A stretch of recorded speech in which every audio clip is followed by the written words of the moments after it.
Hi అండి అందరికీ. చింతకాయతో చాలామంది రోటి పచ్చడి చేసుకొని ఉంటారు. కానీ ఇలా ఎప్పుడైనా చేసుకున్నారా? చేసుకోకపోతే చేసుకోండి, చాలా టేస్టీగా ఉంటుంది. ఇప్పుడు ఒక గిన్నెలో కొన్ని చింతకాయలను వేసుకొని వాటర్ పోసి వాష్ చేయాలి.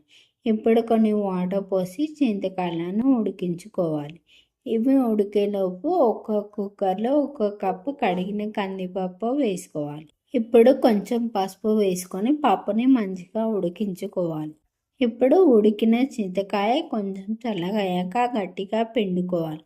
పిండిన రసం అంతా ఒక దాంట్లో వేసుకొని పక్కన పెట్టుకోవాలి. చూడండి, పప్పు కూడా మంచిగా ఉడికిపోయింది. ఇప్పుడు ఒక గిన్నె పెట్టుకొని ఆయిల్ పోసుకొని కొన్ని ఎల్లిపాయలు వేసుకోవాలి.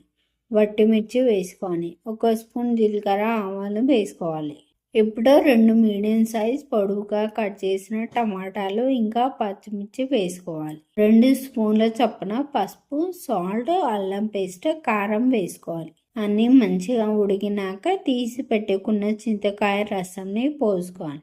పప్పుని పోసుకోవాలి. ఇప్పుడు పప్పు మంచిగా మరిగినాక లాస్ట్లో ఒక పిడికెడు కొత్తిమీర వేసుకోవాలి. అంతే అండి, వేడి వేడి చింతకాయ పప్పు రెడీ అయింది.